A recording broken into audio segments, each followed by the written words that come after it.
Hi friends, ఇక్కడైతే నేను ఒక మంచి హెల్దీ లంచ్ రెసిపీని మీకు చూపిస్తున్నాను. ఇందులో అయితే క్యాప్సికమ్, క్యారెట్, బీన్స్, ఇంకా చాలా వెజిటేబుల్స్ అయితే వేసాను.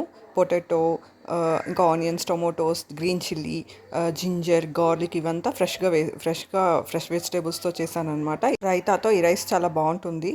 కలికాలంలో మన పాటికి మనం ఎదగకూడదని చూసేవాళ్ళు చాలామంది ఉంటారు. ఒక జాబ్కి ట్రై చేశాను. ఆ జాబ్ నీకు రావాలంటే నువ్వు టోటల్గా ఫ్యామిలీకి సపోర్ట్ చేయాలని చెప్పారు. అసలు మా ఇంట్లో ఏం జరుగుతుందో, నాకు ఎన్ని ప్రాబ్లమ్స్ ఉన్నాయో అసలు వాళ్ళకేం తెలుసు. చిన్నోడు మంత్స్ బేబీగా ఉండేటప్పుడు ఒక 6 months సర్వెంట్ ఉండేదన్నమాట. వాడు కొంచెం పెద్ద అయ్యాక నేనే చేసుకుంటాను, ఆ మనీ అలానే ఇవ్వు, నేను ఏదో ఒకటి రింగ్ ఏదో ఒకటి కొనుక్కుంటానంటే సరే అని మానిపించేశాక, నీకు ఆ మనీ ఇచ్చానంటే నువ్వు ఎదిగిపోతావు, ఏదో ఒకటి కొనుక్కొని అని అన్నారు. అసలు ఎవరి ఇండ్లలో ప్రాబ్లమ్స్ వాళ్ళకే తెలుస్తాయి అన్నమాట. ఈవెన్ ప్రొవిజన్స్ కొనుక్కునే ఫ్రీడమ్ కూడా ఇవ్వరు. కొంచెం ఫ్రీడమ్ ఇచ్చినా దాంట్లో మిగుల్చుకొని ఎక్కడ ఎదిగిపోతారో అని ఆలోచిస్తున్నారు. Family head of the departments నుంచి వస్తాయన్నమాట కమాండ్స్.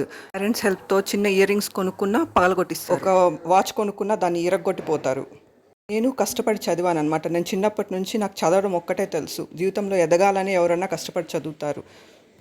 ఈ విషయాలు నేను ఇక్కడ ఎందుకు చెప్తున్నానంటే, ఇలాంటి వాళ్ళకి సపోర్ట్ చేసే వాళ్ళు ఎక్కువైపోయారనమాట. మానవత్వంతో ఆలోచించి మంచి చేయకపోయినా చెడ్డ మాత్రం చేయకండి ప్లీజ్. నేను వాళ్ళలాగా మనిషిని, నాకు వాళ్ళలాగా జీవించే హక్కు నాకు ఉంది. Thank you for watching my video. Thank you.